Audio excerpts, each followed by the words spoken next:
Он появился на свет без конечностей, рта и носа. Его настоящая мать отказала ему, но семья Злобиных приняла этого необычного мальчика. Мы расскажем о том, как этот ребенок живет и выглядит сейчас.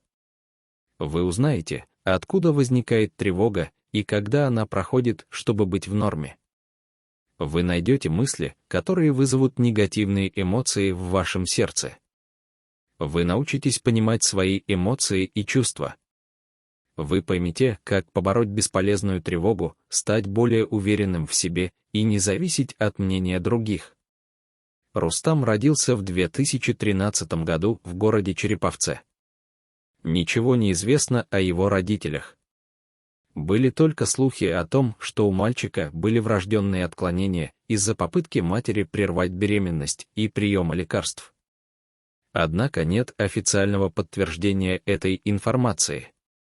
Сразу после рождения мальчика его отправили в детский дом. Учитель рассказывал, что у него было отверстие вместо лица, а отсутствовали нос и рот. Однажды Рустам увидел свое отражение в игрушке и испугался. Он стал накрывать голову одеялом, чтобы скрыть лицо. Только после первой операции мальчик начал выглядеть как настоящий человек. Он начал говорить и смог кушать самостоятельно. Однако Рустам научился ходить только в 4 года, так как медсестрам не хватало времени научить его ходить на костылях. Поэтому он передвигался ползком. Все изменилось, когда семья Злобиных познакомилась с Рустамом. Приемные родители Рустама узнали его историю в интернете через один из сайтов об усыновлении. Ника, приемная мать, уже решила, что они хотят взять ребенка с особыми потребностями, чтобы помочь ему вступить в большой мир. Во время первой встречи Рустам боялся незнакомцев, которые пришли и искали его.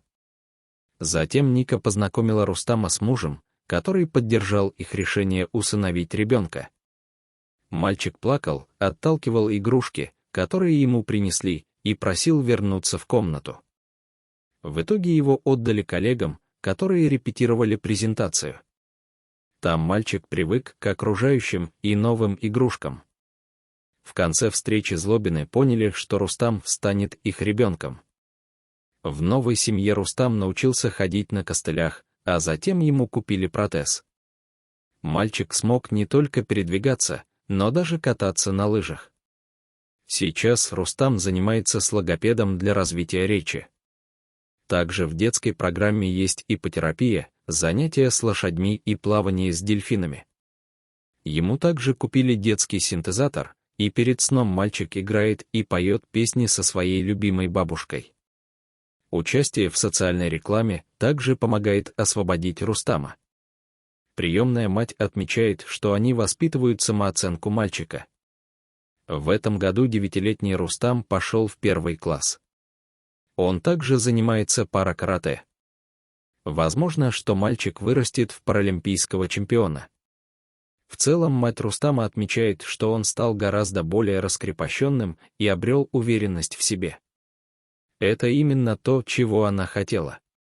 Особые дети должны обладать волей и харизмой, чтобы справляться с трудностями окружающего мира, который до сих пор остается враждебным к таким людям. Конечно, эти изменения произойдут не сразу. Однако важно, чтобы люди стали добрее друг к другу и научились относиться с пониманием к необычным людям. Уважаемые друзья, если вам понравилось видео, поставьте лайк и подпишитесь на канал, чтобы узнавать больше.